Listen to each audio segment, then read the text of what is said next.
Hi Nature family, and welcome to another video.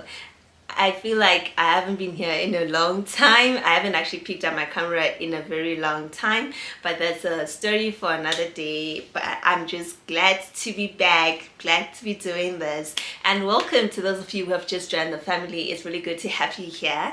So I actually decided to pick up my camera today and record this video because somebody asked me a question recently at a careers event, and I actually thought that was such a good question and it might be good to actually address that in a video too, because I think a lot of people have that question on their mind. As a matter of fact, it's a question that is at the core of a constant debate around development and environmental protection, like what should take precedence, right? So I thought it could be good to actually do a video and just sort of like address that question and share some of my thoughts around that question with you guys here.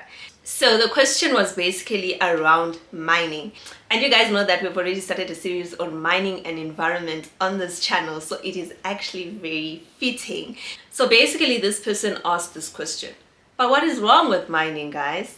Because if you're saying that people are being affected by mining activities by virtue of the fact that a lot of these communities are close to where the mines are, then why can't you just move them, right? We can always move them when we want to mine and put them elsewhere, because at the end of the day, we need the mineral and the money that it comes with. So I actually thought this is such a great question because then it touches on so many issues around sustainable development. It's also something that needs to be addressed because in it, underlying that question is the notion of mining at any cost.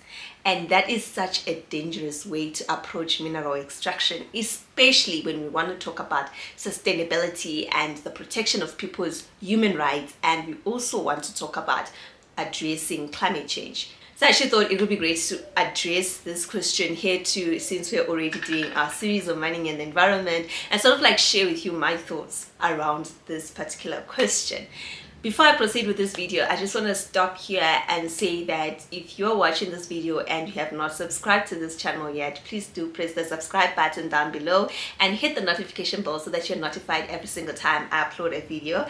I'm also on social media, so you can find I Root for Nature on Instagram, and also my personal account, which is Life with Tate, where you can always get more of this content on climate change, environmental protection, but also sort of like engage with me on a more personal level and get to know me better. So please do go follow me on Instagram for more updates and just sort of like information on environment and life in general there. So yeah, let's get into this video. So to start off this video, I actually want to start off by touching on the economic argument that people always bring when they talk about mining, and which is also the underlying argument in the question that was asked. We want the resource and the money that it brings. What is so wrong with just asking people to move elsewhere so that we can mine, right?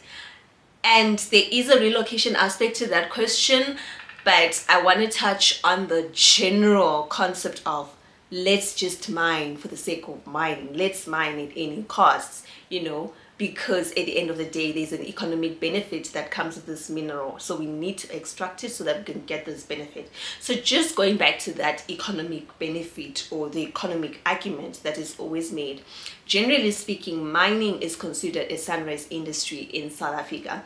It is always considered as the economic backbone of the country due to the fact that it contributes to the GDP of the country, and it's normally considered an industry that aids to development and poverty alleviation in the nation, right? According to the Minerals Council's statistics on mining in 2022, mining contributed to employing 475,561 people in 2022.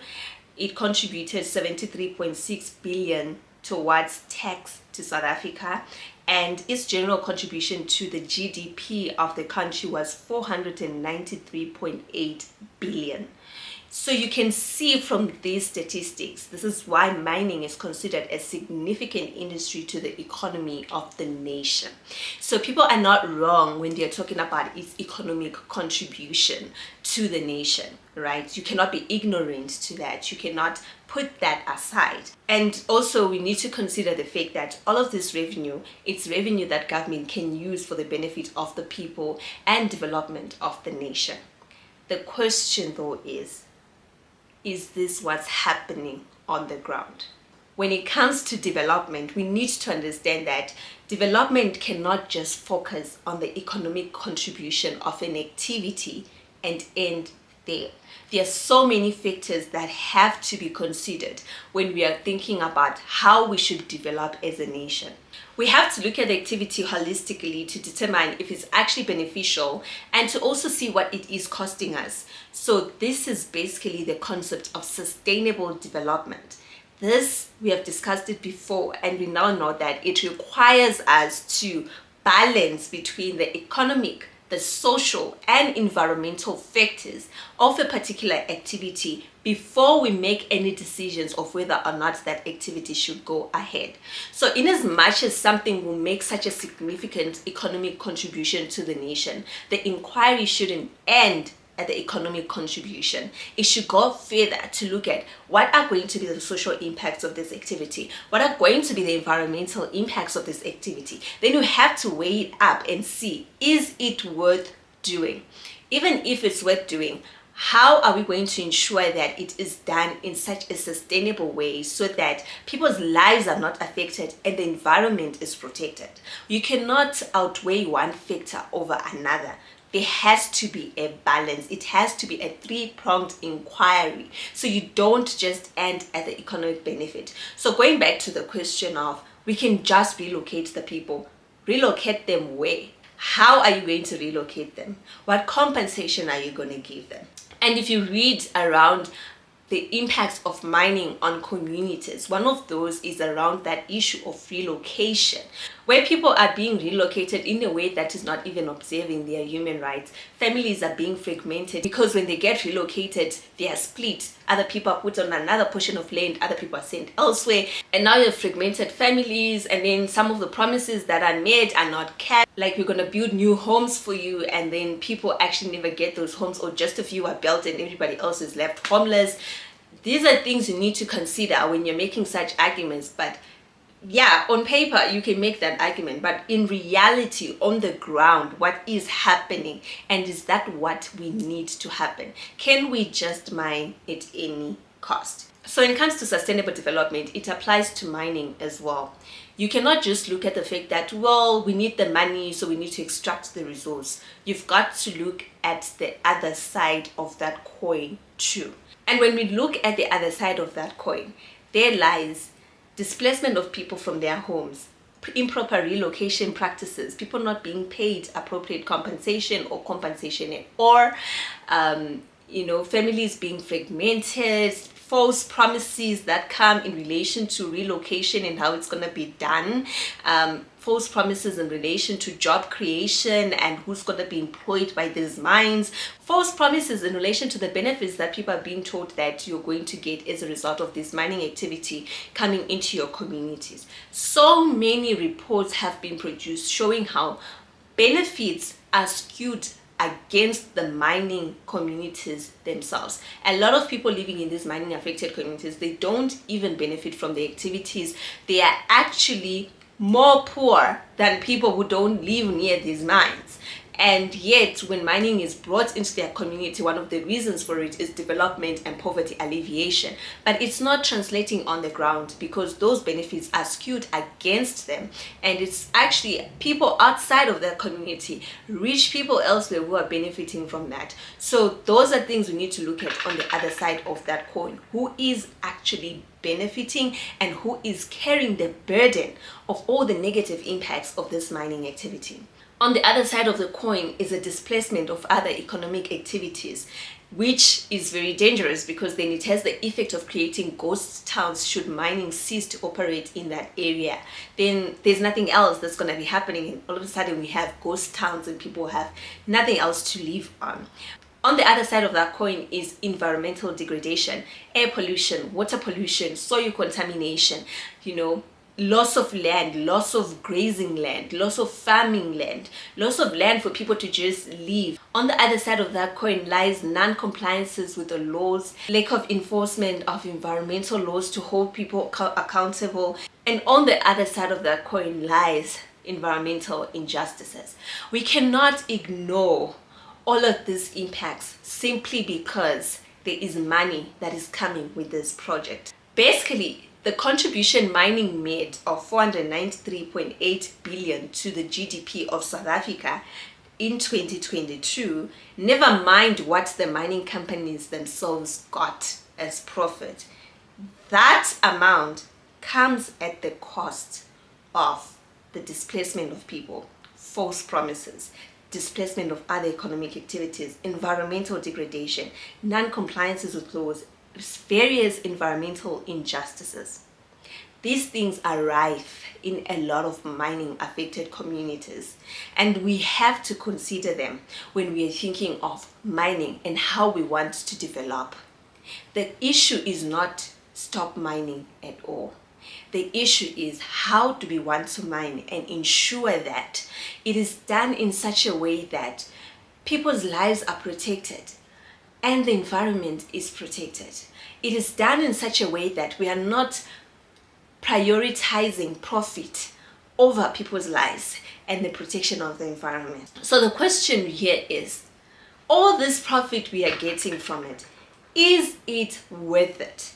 Is this how we want to develop, or is there a way in which we can do it in a manner that is sustainable and greatly beneficial to everyone and the environment? That is the question that I think people need to be asking, and not what is wrong with us just mining because we need the mineral. Everything else shouldn't matter. I don't think that is what the question should be. The question is, given all these impacts that mining has on the environment, on people's lives, how can we ensure that it is done in a sustainable way, in a way that we can still get this resource, but at the same time, we can still protect people and the environments that we rely on for our very own lives? So just thinking about that question, first of all, I would say that we need to mine responsibly. And this goes back to the point I just made, that when people are saying don't mine like this, they're not saying that we don't want mining. Of course, there are other communities that actually just don't want mining in their community because of all the negative impacts that it causes, and they don't want that. They prefer other alternative development plans. But for some people, it's essentially, it's fine, there is a resource here, but let's just not mine for the sake of mining, okay? We need to mine responsibly. And when I talk of mining responsibly, here we're looking at how you're going to ensure that you prevent or avoid certain harms from happening as a result of your mining activities. And where you cannot prevent or avoid those things from happening, how you're going to ensure that you mitigate the damage that will be caused. And then responsible mining also looks at ensuring that mining companies comply with the law and the conditions in their licenses to ensure that there is mitigation of the harms, to ensure that they prevent certain harms from happening. Compliance with the law is essential. And this is in two parts. Basically, mining companies have to be accountable for their own actions, because if they're not accountable and they're just mining with impunity, then it's definitely going to affect people's lives and it's going to affect the environment that they're operating in. But at the same time, government has to be vigilant. It has to enforce the law. It has to monitor these mining activities to ensure that they're being conducted in the right way, that there is compliance with the laws, that there is compliance with conditions that these mining companies have been given to ensure that there's mitigation of environmental damage and that there's prevention of certain harms, right? And that is a duty that lies on the companies, a duty that lies on the government. And when you're talking of responsible mining, both parties have to be vigilant to ensure that their activity is not going to cause any of these negative impacts, especially in a situation where it can be prevented or mitigated. So that's what we're talking about when you're saying, okay, fine, even if you're going to permit the mining to go ahead, it should be done in a responsible manner. Because when we mine responsibly, it becomes more sustainable in the future because we are more conscious of the things that are important. We are prioritizing people's lives, we are prioritizing the protection of the environment. And then secondly, apart from mining responsibly, mineral extraction also should be done in a just and equitable manner. Here we're talking about the inclusion of previously disadvantaged groups into the mining sector itself, particularly women. But also we're talking about mining benefiting these previously disadvantaged groups, black people, women in particular, who have been excluded from these economic activities, whether it's a woman who wants to get into the mining industry itself and working there, or it's a woman living in a mining affected community.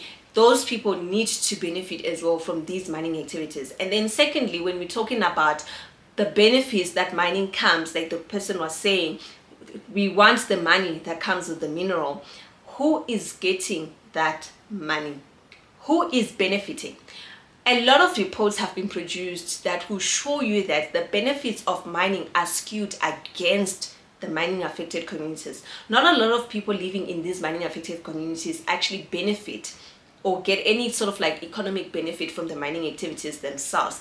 A lot of them are excluded from the economic benefit, and this is despite of the fact that there is supposed to be a social and labor plan that includes the community, that a mining company is supposed to come and say, this is how our activity is going to benefit you as the local community, as the community that is going to be directly affected.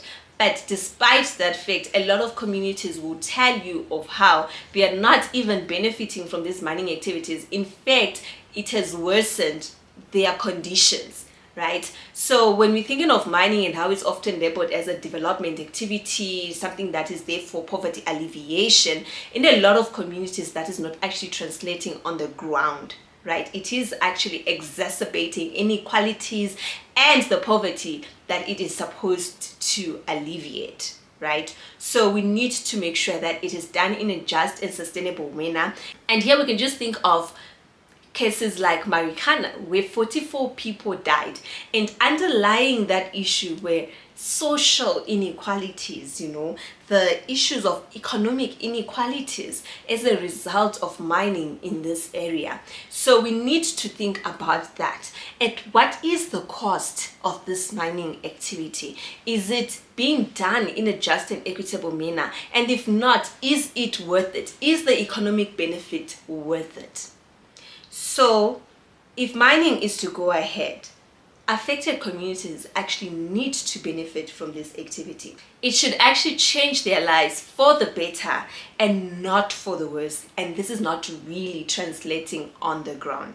But secondly, going back to the issue of responsible mining, justice and equity also comes through that. Environmental protection, when we fail to protect the environment, it's going to affect people's lives. It's going to affect their health. It's going to affect their basic necessities. Like when you contaminate water, they cannot get water to drink. When you contaminate the soil as a result of your activities, they will not be able to use that land for farming. That affects their water security, it affects their food security, and we all need water and food for survival. So all those things are interlinked. So when you're thinking of it, you need to think of it holistically speaking. This activity, yes, it's going to bring us billions, but at what cost? And is that how we want to develop? And then the other thing when it comes to mining, which I've already mentioned, is that we need to uphold the principles of sustainable development. As we mine, whatever mining project we end up approving, we need to ensure that it fosters the principle of sustainable development. When we have a situation where there is money, but you can clearly tell that this mining activity is going to be detrimental to people's lives, it's going to be detrimental to their health, it's going to be detrimental to the environment, then the economic gains should not outweigh the other two factors. There should be a balance, right? One factor can never have to outweigh all the other factors that need to be considered when we decide whether mining should go ahead or not. Here, I would just like to say that it is not wise for us to prioritize short-term gains over long-term benefit of people and the environment that they live in, the environment that sustains us, the environment that our very own lives is dependent upon. The truth is, natural resources, including minerals, are finite. You need to use them wisely. You need to protect them for both the present and future generations. So this is the point where we actually need bold and vigilant leaders in this country, leaders who are able to make some of these tough decisions and not prioritize profit of the people and the planet. We need leaders who are able to say, this cannot go ahead because it's not being done in a responsible manner. Leaders were able to say this activity cannot go ahead because it's not sustainable in the long term, despite the fact that there are some economic gains, because these economic gains are short term. We need leaders who are bold enough to be able to make those decisions, to prioritize people's lives, to prioritize the health of the planet, the health of the environment over short-term economic gains. Here we also need a civil society, including you guys, that is capable of holding both the government and the mining companies accountable for actions that are damaging and contradictory to the principle of sustainable development, for actions that are damaging to the environment, for actions that are affecting people's lives in a negative way. So basically, when it comes to mining, people are not really saying no to mining in its entirety, but this is a situation of where mining is allowed, it should be done in a responsible and sustainable manner. We cannot just focus on the profits and economic gains, because what lies on the other side of that coin matters. People's lives lie on that other side of the coin. The environment that we all rely on, the environment that we are all dependent on for our survival, lies on that other side of the coin, and all of that matters. And the reason why I wanted to make this video is because that kind of a question pits development against environmental protection. It pits development against other things that matter, like the people's lives, their health, the social impacts of a particular activity, cultural impacts, the heritage impacts of a particular activity. It pits development against all of that, whereas all those things are interlinked. We cannot develop in a way that results in a lot of injustices being perpetuated. That is not development. We are actually shooting ourselves in the foot. So it is not wise for us to be pitting development against some of these other issues that are very important.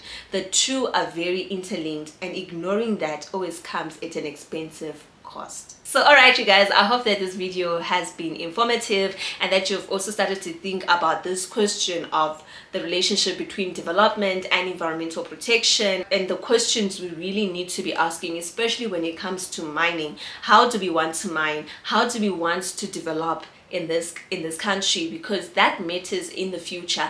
I personally think that development should be done in a sustainable manner. I think that when we mine, we need to mine responsibly. Okay, we shouldn't have a situation where we are mining at any cost, because that cost is huge. So yeah guys, I'd really love to hear your thoughts on this question too, and any other questions that you may have around this topic of mining and the environment, and we can discuss about them and talk about them together. And thank you for watching this video. I hope you really enjoyed it and you found it helpful. Please like it, share it with others, and subscribe if you haven't subscribed yet. Until the next video, stay true, keep fighting, and keep the earth clean.